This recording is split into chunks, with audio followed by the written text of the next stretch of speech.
राजीव हैरानी से कहता है, क्या हुआ चांदनी? चले जाइए यहाँ से, चांदनी गुस्से से कहती है। तुम्हें अचानक क्या हुआ है? राजीव पूछता है। चांदनी गुस्से से रोते हुए, आपको एक बार में बात समझ नहीं आती क्या? दूर रहिए मुझसे। जितना मैं आपको मुझसे दूर रहने को कहती हूँ उतना ही आप करीब चले आते हैं। चले जाइए यहाँ से राजीव, और फिर कभी मेरे सामने भी मत आइएगा। चले जाइए। राजीव गुस्से से चांदनी को पकड़ते हुए, ये क्या लगा रखा है तुमने? मुझसे दूर रहिए, मुझसे दूर रहिए। प्रॉब्लम क्या है तुम्हारी? मैं तुम्हारे करीब नहीं आ रहा हूँ, तुम मेरे करीब आ रही हो। और तुम्हें कितनी बार समझाऊं कि मेरे लिए तुम सिर्फ मेरी दोस्त हो, सिर्फ दोस्त। नहीं चाहिए मुझे आपकी दोस्ती और आपका साथ। मुझे अकेला छोड़ दीजिए और चले जाइए यहाँ से। फिर कभी मेरे सामने मत आइएगा, मुझे आपकी शक्ल भी नहीं देखनी। चांदनी रोते हुए जोर से चीखती है, चले जाइए यहाँ से। राजीव चांदनी की तरफ आगे बढ़ता है। मैंने कहा चाहिए यहाँ से। राजीव चांदनी के करीब आकर उसका हाथ पकड़कर आगे करता है और उसके हाथ में उसके झुमके रखकर उसकी मुट्ठी बंद कर देता है। चांदनी रोते हुए अपने रूम में भाग जाती है। राजीव भी गुस्से में जाने लगता है। जैसे ही वो पलटता है, अचानक उसकी नजर विशाल पर पड़ती है, जिसने सब कुछ देख भी लिया और सुन भी लिया। विशाल कुछ बोल पाता उसके पहले राजीव चला जाता है। विशाल ऊपर चांदनी के रूम की तरफ देखता है और फिर राजीव को जाते हुए देखता है। वो पलटकर राजीव के पीछे जाने लगता है। तभी पिंकी, समीर और रौनित बाहर आ जाते हैं। विशाल, वहां क्यों खड़े हो? समीर पूछता है। कुछ नहीं, ऐसे ही, विशाल कहता है। अच्छा, हम लोग निकलते हैं, मैं एक बार चांदनी को गुड नाइट बोल कर आता हूँ, रौनित कहता है। नहीं रौनित। क्यों, क्या हुआ? कोई प्रॉब्लम है? रौनित पूछता है। नहीं, मेरा मतलब था कि ना वो सो चुकी है, मैं उसे ही देख कर आ रहा हूँ, विशाल कहता है। सो गई? पिंकी कहते हैं। हाँ। अच्छा ठीक है, हम चलते हैं, गुड नाइट, रौनित कहता है। समीर विशाल के गले लगते हुए good night. Good night. Raunit और समीर गाड़ी में बैठकर चले जाते हैं। पिंकी, तो चांदनी के पास जाओ और उसका ख्याल रखना, विशाल कहता है। जी, गुड नाइट भैया। Good night. पिंकी चली जाती है। उसके जाते ही विशाल राजीव के पीछे जाता है। चांदनी अपने रूम में रो रही है। पिंकी के आने की आहट सुनकर वो जल्दी से सो जाती है। ये तो सच में सो गई, चेंज भी नहीं किया। थक गई होगी। मैंने तो सोचा था कि आज सारी रात बात करेंगे। कोई बात नहीं, पिंकी तू भी सो जा। पिंकी भी चांदनी के पास आकर लाइट्स ऑफ करके सो जाती है। चांदनी अभी भी रो रही है। उसकी रोने की आवाज पिंकी तक ना पहुंचे, इसीलिए उसने अपने मुंह पर अपना दुपट्टा रखा हुआ है। विशाल राजीव को फोन करता है, पर वो फोन नहीं उठाता। विशाल राजीव को ढूंढते हुए उसी जगह आ जाता है जहां राजीव हमेशा आता है। राजीव उसी पत्थर पर बैठा हुआ है। राजीव, तूने मेरा फोन क्यों नहीं उठाया? विशाल पूछता है।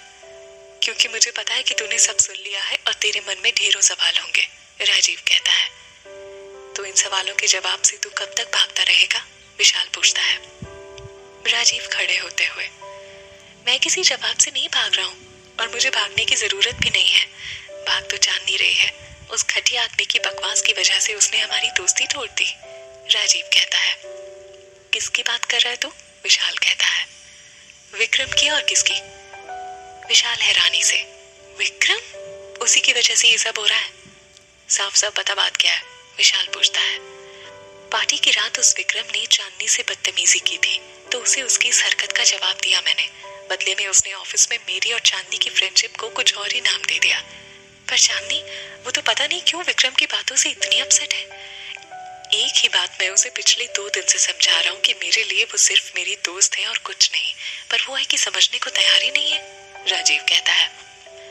उसे विक्रम की बातें ज्यादा तकलीफ दे रही हैं या तेरी, ये जानने की कोशिश की तूने? विशाल कहता है। तू कहना क्या चाहता है? विशाल कुछ बोलते बोलते रुक जाता है। कुछ नहीं। विशाल, तू तो मेरे बारे में सब कुछ जानता है ना। मेरे सो कॉल्ड बाप ने मेरी माँ के साथ प्यार के नाम पर क्या किया था? धोखा दिया उन्हें, और उस धोखे की पैदाइश हूँ मैं। नफरत है मुझे प्यार शब्द से, इसलिए मैंने तय कर लिया है कि मैं कभी किसी से प्यार नहीं करूंगा। कभी नहीं। मैं तो किसी से दोस्ती भी आसानी से नहीं करता, पर चांदनी ने बहुत कुछ किया है मेरे लिए। दोस्त है वो मेरी, बहुत कम रिश्ते हैं मेरे पास, और तेरी और चांदनी की दोस्ती मैं नहीं खोना चाहता। विशाल को कुछ समझ नहीं आ रहा है कि वो क्या कहे। राजीव, अगर तेरे पिता अगर तेरे पिता ने तेरी माँ को धोखा दिया है तो क्या दुनिया में हर कोई प्यार के बदले धोखा ही देगा? ये जरूरी है? राजीव कोई जवाब नहीं देता। नहीं ना, हर इंसान एक जैसा नहीं होता राजीव। अब समीर को ही देख ले, वो पिंकी से प्यार करता है और सारी दुनिया के सामने उसके साथ 7 फेरे लेने जा रहा है। मैं पिंकी के लिए बहुत खुश हूँ विशाल, और दिल से चाहता हूँ कि उसे दुनिया की सारी खुशियां मिले। और तू मुझसे ये सब क्यों कह रहा है? तू तो जानता है ना कि मैं इस शहर में एक मकसद लेकर आया हूँ, कामयाब होने का मकसद, इस शहर पर हुकूमत करने का मकसद। इसके अलावा मैं और कुछ नहीं सोचता। सोते जागते उठते बैठते मैं बस यही सपना देखता हूँ। पर वो लड़की, पता नहीं उसके दिमाग में क्या चल रहा है, क्यों वो मेरे साथ ऐसा बिहेव कर रही है, मुझे तो कुछ समझ नहीं आ रहा। राजीव कहता है बहुत रात हो गई है, हमें घर चलना चाहिए। विशाल कहता है तू घर जा, मैं थोड़ी देर में आता हूँ। राजीव कहता है राजीव, विशाल प्लीज। अच्छा ठीक है, जल्दी आ जाना। विशाल चला जाता है और राजीव लहरों पर पत्थर फेंकने लगता है। विशाल कुछ दूर चलने के बाद रुककर राजीव की तरफ देखता है। राजीव, तूने तो बड़ी आसानी से कह दिया कि चांदनी तेरे लिए बस तेरी दोस्त है, पर चांदनी की आंखों में मैंने तेरे लिए प्यार देखा है, और वो भी बेपनाह। काश कि जो मैं सोच रहा हूँ वो गलत हो। सुबह हो चुकी है, पिंकी जाग जाती है। जागते ही चांदनी को देखती है, पर वो बेड पर नहीं है। चांदनी खिड़की पर बैठी है, उसके हाथ में उसके झुमके हैं। क्या बात है, लगता है आज कुछ स्पेशल डे है? पिंकी पूछती है। मतलब मिस चांदनी सिन्हा आज जल्दी से उठ गई है, पिंकी कहती है। बस ऐसे ही। तू जल्दी जाग गई है या रात भर सोई नहीं? पिंकी पूछती है। अभी तक सोई रही थी पर अब जाग गई हूँ। तो क्या कह रही है, मुझे कुछ समझ नहीं आ रहा। चांदनी के घर की बेल बजती है। मैं देखती हूँ। चांदनी नीचे आकर दरवाजा खोलती है। चांदनी मुस्कुराते हुए, मामा जी, मामी।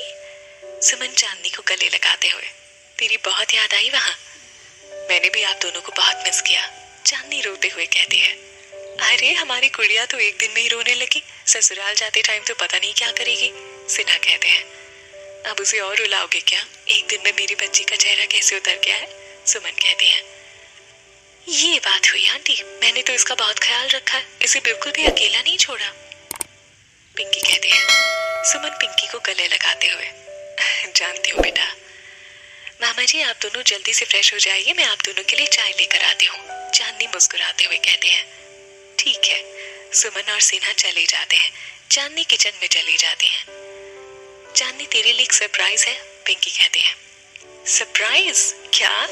चांदनी कहती है। अपना फोन चेक कर, मैंने तुझे कुछ व्हाट्सएप किया है, पिंकी कहती है।